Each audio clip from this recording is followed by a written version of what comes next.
Hello everyone, welcome to my channel H D Orion. हम पढ़ रहे हैं accountancy for class 12 T S Grewal की टेक्स्ट बुक से 2022 edition, chapter 5 admission of a partner. और इस वीडियो में हम पढ़ेंगे preparation of revaluation account, partners capital account and balance sheet of the new firm. So let us see some questions from the text book. So let us discuss question number 65. X and Y share profits in the ratio of 5:3. Their balance sheet as at 31st March 2022 was liabilities में है creditors, employees provident fund, workmen compensation reserve and capitals of old partners. और assets में है cash at bank, sundry debtors less provision, stock, fixed assets and profit and loss. यहाँ देखिए profit and loss का debit balance है, ये asset side लिखा हुआ है इसलिए ये डेबिट बैलेंस है, और ये लॉस है, ये अनडिस्ट्रीब्यूटेड लॉस है. ओके, न्यू पार्टनर जेड है. They admit Z into partnership with 1/8 share in profits on 1st April 2022. Z brings ₹20,000 as his capital and ₹12,000 for goodwill in cash. Now treatment of goodwill हमेशा sacrificing ratio में होता है, और यहाँ question में लिखा हुआ है Z acquires his share from X.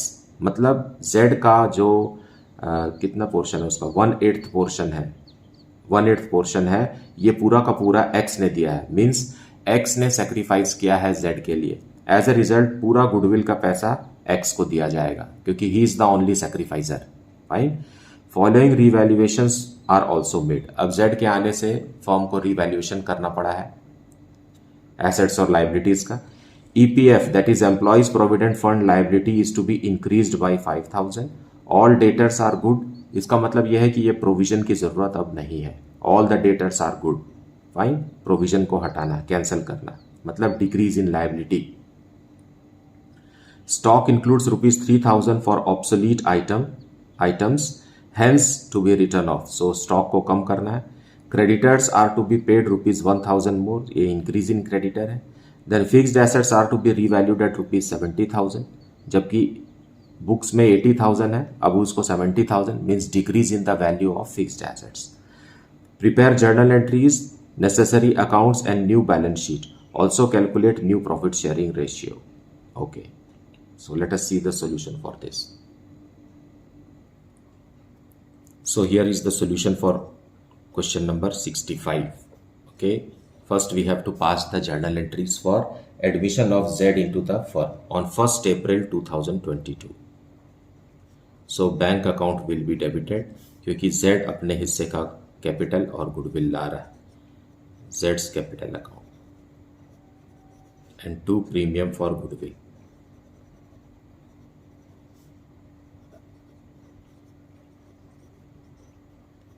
So, Z brings 20,000 as his capital and 12,000 as his portion of goodwill, 32,000 rupees.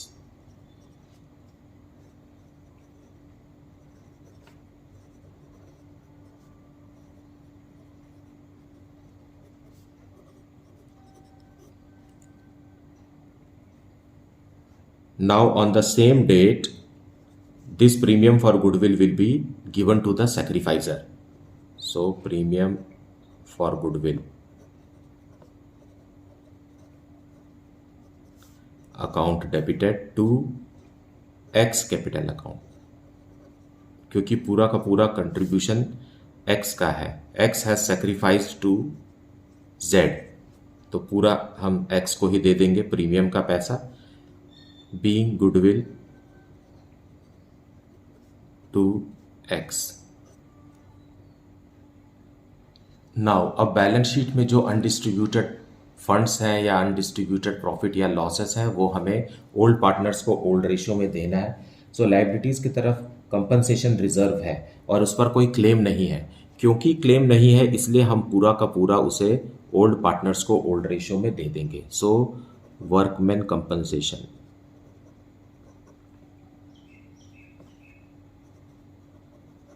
workman compensation reserves is 5,800 और ये हम दोनों पार्टनर्स को, ओल्ड पार्टनर्स को दे देंगे X and Y, and to Y's capital account. ये amount 5800 है and we will break it in the ratio 5:3।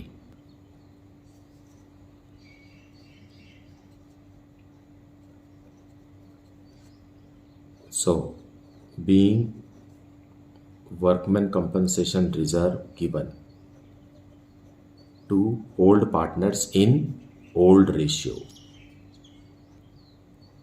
Employees provident fund को आपको कभी भी नहीं बांटना है, लेकिन एसेट्स के तरफ एक प्रॉफिट एंड लॉस अकाउंट है, उसे हम देंगे जो कि एक लॉस है। सो 1422 को X capital account debited, Y's capital account also debited to profit and loss account. इस प्रॉफिट एंड लॉस अकाउंट में 2400 रुपीज है and it will be given in old ratio, being loss given to old partners in old ratio, which is 5:3। So it is 900 and 1500। Okay, अब revaluation of assets and liabilities की entry करेंगे हम on the same date 1/4/22। So EPF जो है employees provident fund को 5000 rupees से बढ़ाने का एंट्री और क्रेडिटर्स को बढ़ाने का एंट्री सिमिलर नेचर का है, इसलिए हम इसको एक साथ कर देंगे। Fine. So what is that? EPF revaluation account debit होगा। सो रिवैल्यूएशन अकाउंट डेबिट कब होता है? जब there is a decrease in asset और there is an increase in liabilities, तब रिवैल्यूएशन अकाउंट को हम डेबिट करते हैं। तो आप देखिए कि इंफॉर्मेशन जो दिया हुआ उसमें ईपीएफ बढ़ रहा है, सो इंक्रीज इन लाइबिलिटी है, इसलिए टू एम्प्लॉयज प्रोविडेंट फंड में 5000 रुपीज इंक्रीज हो रहा है और स्टॉक डिक्रीज हो रहा है। सो इसको भी हम यहां लिख लेते हैं, स्टॉक डिक्रीज हो रहा है। सो डिक्रीज इन एसेट के लिए भी रिवैल्यूएशन अकाउंट डेबिट होता है। Stock is decreasing by 3000 rupees. फिर क्रेडिटर्स बढ़ रहा है, so to creditors are increasing by 1000 rupees and fixed assets भी कम हो गया है, तो टू फिक्स्ड एसेट्स। सो इन्हीं दो कारणों से रिवैल्यूएशन अकाउंट डेबिट होता है। ये 10,000 रुपीज से फिक्स्ड एसेट्स की वैल्यू कम हो गई। सो इस तरीके से 10, 11, 12, 13, 14, 19,000 रुपीज से रिवैल्यूएशन अकाउंट डेबिट हो गए, being decrease in assets and increase in liabilities.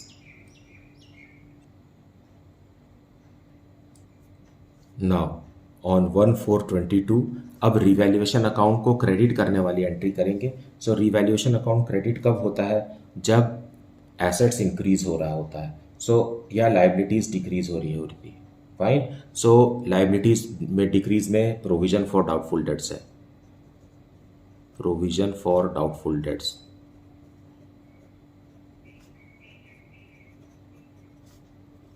Account debited 600 rupees का बैलेंस शीट में है, वो हमें कैंसिल करना है। सो हमने कैंसिल कर दिया।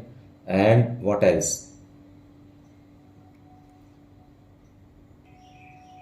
Only this is the thing. So to revaluation account. So revaluation account में क्या होता है? इंक्रीज इन एसेट और decrease in liability. So this is a decrease in liability और 600 being provision decreased।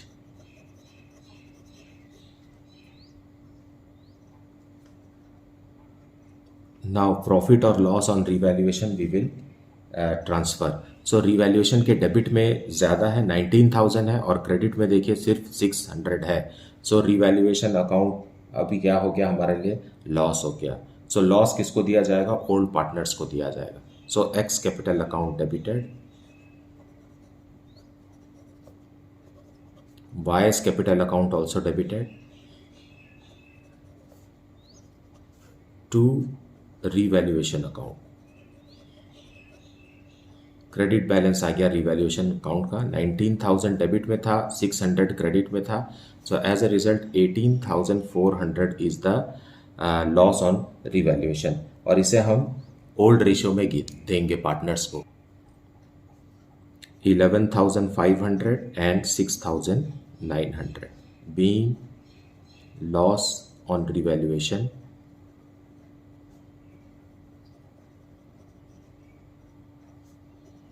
to old partners in old ratio which is 5:3। सो जल्दी से revaluation account बना लेते हैं जिसको हमने पहले ही समझ लिया है। So to employees provident fund, it is ₹5,000। हमें पता है कि डिक्रीज इन एसेट और इंक्रीज इन लाइबिलिटीज को हमें डेबिट साइड लिखना है।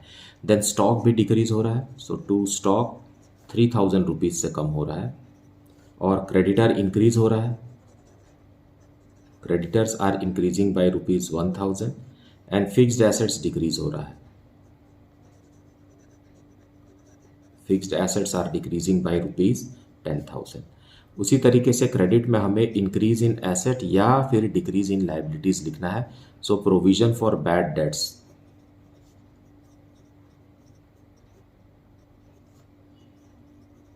Because all debtors are good, इसलिए इसकी ज़रूरत हमें नहीं है, तो हम इसे कैंसिल कर दिए। अब जो बच रहा है वो हमारे लिए लॉस है, क्योंकि डेबिट में पैसा ज़्यादा है और क्रेडिट में कम है। सो 18,400 रुपीज़ का हमें लॉस हो गया है, loss on revaluation, which will be given to old partners in their old ratio, that is 5:3 to partner X and Y. So X को मिलेगा ₹11,500 और 6,900 to Y.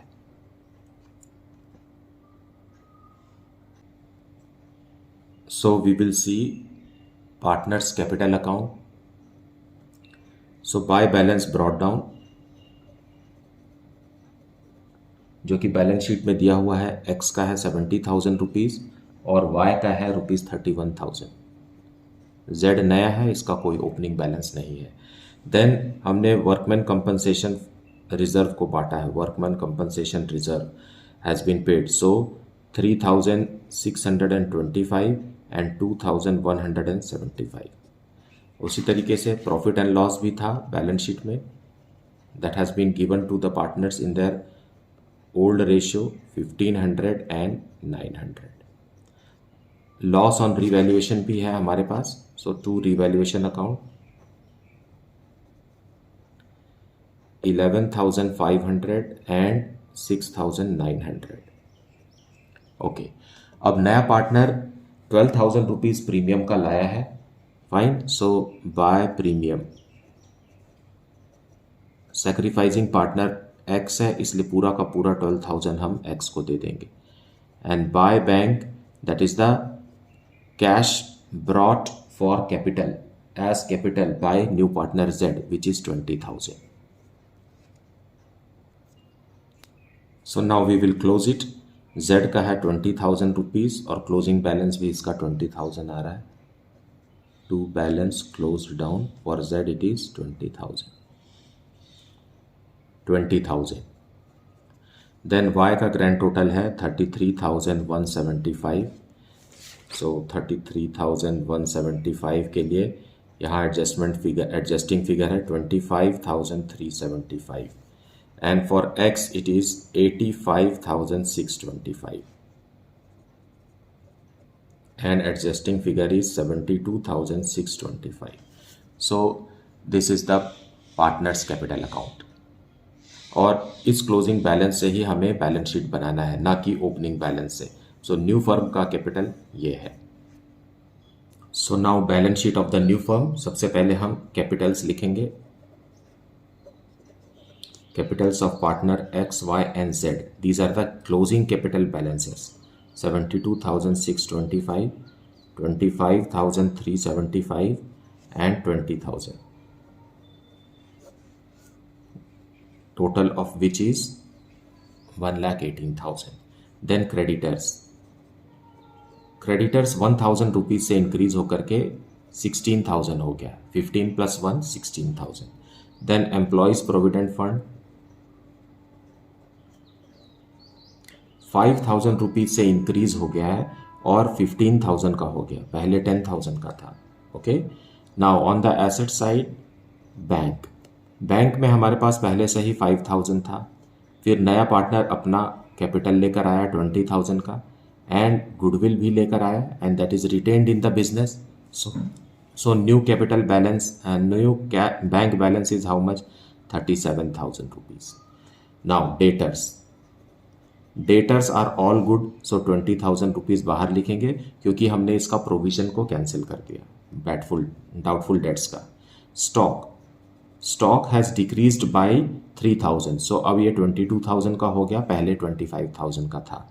Then fixed assets 80,000 से कम होकर के 70,000 हो गया. सो this is the revalued assets and liabilities of the business.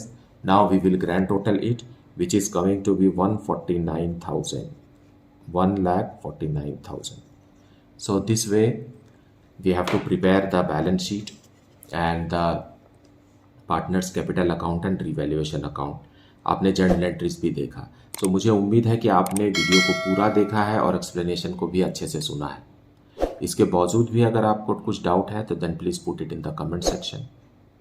Thank you so much for subscribing the channel, liking it and sharing it with your friends.